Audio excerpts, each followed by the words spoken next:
Hey everyone, Ryan Young, KAATARO Jiu-Jitsu. Hope you're doing well. So one of my Facebook friends, Steve Arce, is it Arce or Arce or Arche? I'm not sure. A long time ago, I used to work with this one girl. Her name was spelled E-C-E and it was pronounced A-J. And she had a sister and it was A-Y-C-E and it was Aiche. Anyway, Steve, A-R-C-E. Forgive me, Steve. I know you and I are Facebook buddies and all, but okay. So, question that he put on his page: should slams be made legal in jiu-jitsu? Yes. All right. Video over. Yeah. So yes, why should slams be made legal in jiu-jitsu?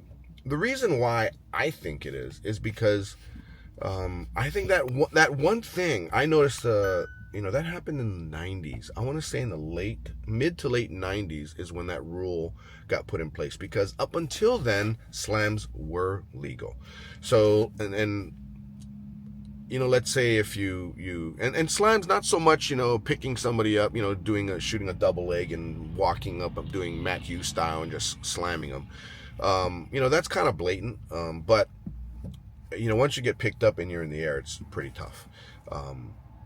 And if the guy's particularly adept at picking you up, shooting in and stuff, then yeah, it'd be tough. But here's the thing. By doing that, you would work more. That would force you to work. Knowing that will happen, you're forced to work more on your takedown defense and your judo or your wrestling, that type of stuff. Now, there are always times when a guy is much better than you, so you just have to have a plan B in place. It could be just to go lazy and just make yourself as heavy as you can and just not get slammed. Okay, that's one way to get slammed. Another, and you could do that where, let's say you do get picked up in the air. I mean, maybe there could be a rule to where the ref, a good responsible ref will at least try to cup your head if you're getting taken down, or if he can't, there can be some kind of call where, all right, you got the guy in the air, you can take him down. You don't have to take him down hard. But there needs to be a rule in that if the guy being picked up, let's say he's got a guillotine on the guy and he lets himself get picked up, for the sake of the guillotine. Then in that way, it's one of those where, okay, let your guillotine go, or he is allowed to slam you. If you don't let it go, then slams are in. Because it's really unfair to have a competitor win by doing something dumb, meaning letting himself get picked up and continue to hold that submission. Right? I just think of a couple times Matt Hughes with Carlos Newton. Right? Carlos Newton had that triangle on him, and Hughes just picked him up, and Hughes didn't let the triangle go. He held it, and he got body slammed. Or same thing, triangle with Ricardo Arona and Rampage Jackson. That one was far more violent. It was very intentional, and it knocked him out, right? But there are so many ways to get knocked out. I mean, it doesn't seem right where you can shin kick a guy to the head, break his orbital bone, and that's perfectly fine. But, you pick a guy up and slam him on his back, and that's not fine, right? I don't get it, right? It's kind of where the rules favor one person right at the get-go and not the other, which explains why a lot of the old school Gracie guys, after Royce did the UFC, and then the rules started to go more toward boxing rules or boxing commission rules, then you'd have all these rules put in, which then made the UFC, some say more exciting because it stood it back up, but it also took the grappler, or took a lot of the tools of the arsenal of a grappler out,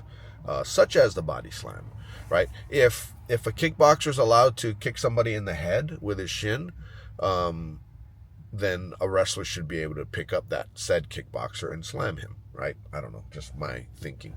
Now, with regard to jiu-jitsu tournaments, right?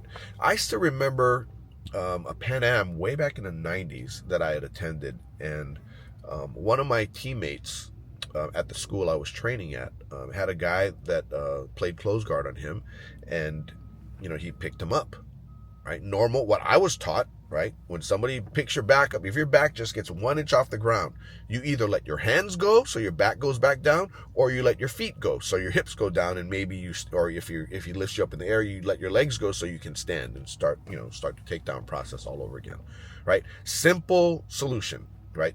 Don't just hold the guard, hey man, but I got the choke in. Well, you technically don't if he picks you up, unless you realize that he can slam you. Well, then your thought is, okay, well, I'll just take my chances because I'll just keep my chin tucked down, and when he slams me, then I'll still hold the choke. Perhaps. But how many times have you seen somebody get slammed and their head hit first? Right? That can happen. So then that's where the rule comes in. All right, no more slams. Well, if you say no more slams, then the guy who has that dumb choke on from guard, which is a good choke, but he gets picked up, he's going to hold that choke because you're not allowed to slam him. And what if this happens to where, since he's not allowed to slam you, and you hold that choke and you're in that really dumb defenseless position, and then he taps to the choke? Well, the guy made a choice, right? He decided to lose to the choke instead of break your neck. So if you win that way, is that really a win?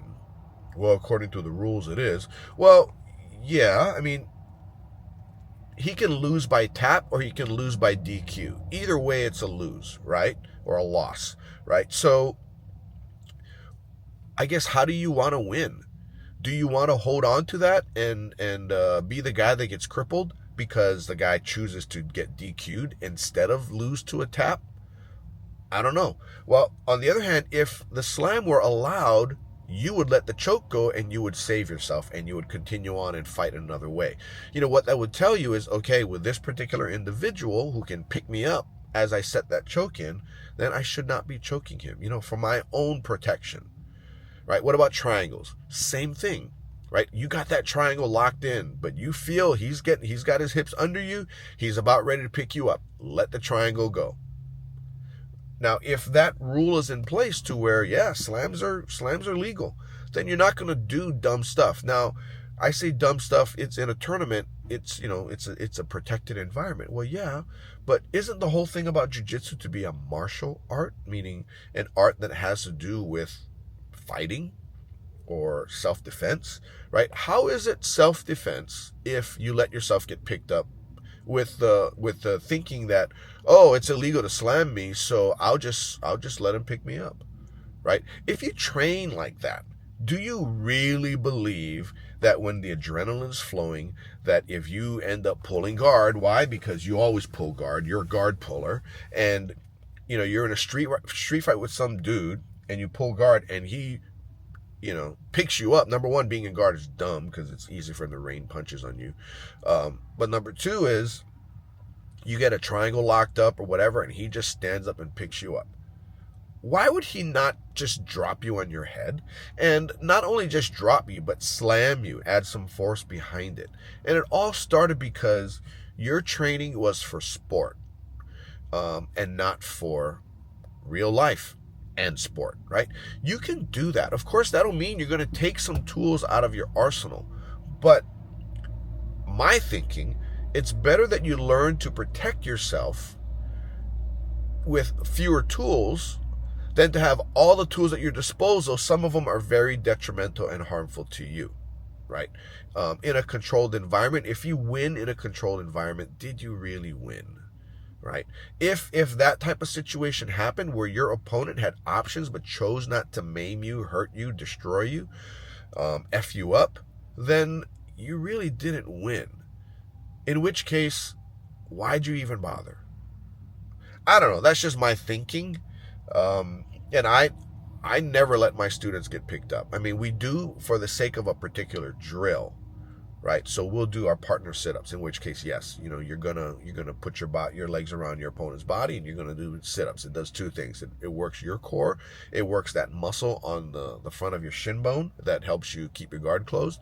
And for your partner, it helps them work their base. While you're moving and doing the active sit-ups, they're having to balance and counter to make sure they can stay, based, right? So, it's actually kind of funny because of that particular exercise. A couple of my competitors, they get guys that would jump guard on them, and the guys don't even end up in guard. I mean, they're still standing. Why? Because of base. And then, there are ways to open the guard without slamming your opponent. And, they're not going to go and slam an opponent, for that, because, you don't want to do that.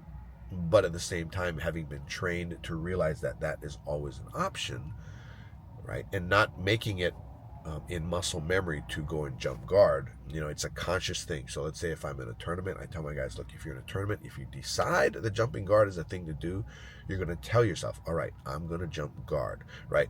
Because that should not be your first instinct to jump guard. It should be a conscious decision to jump guard, right? And it's not something you do all the time. It should be something you do rarely. So, long answer to this question. I gave the answer up front. Yes, slams should be made legal again, right? And I still remember once slams were made illegal, then I'm like, I kind of lost some interest in training, as did a number of my friends. Not because it was the tool of choice for us. It's that it's a tool, and that you saw the lopsided ruling in that the slammer is the one that's penalized with a DQ, but the slamee, the one who gets slammed, can do stupid shit and still win the match, in a martial art. Anyway, that's about all I got for that one. I want to thank you guys for coming to visit our channel. And if you made it this far, please go ahead and hit the like button and hit the subscribe button. And if you have any comments, please put them down below. If you have an opinion on whether the slam should be made legal again. You can come visit us at either one of our two academies, KAATARO Jiu-Jitsu Dallas Fort Worth, which is in Flower Mound, Texas, and KAATARO Jiu-Jitsu Irvine, California, which is in Laguna Hills in Orange County, right in the heart of Orange County. We'd love to have you come visit. And also you can come visit us online at KAMAJujitsuOnline.com, where you can get videos that Dave Kama's produced on how to do our curriculum. And it's a database that it's growing. We're putting more and more on it as time goes on. But anyway, that's all I got for you. Take care. Happy training. Bye now.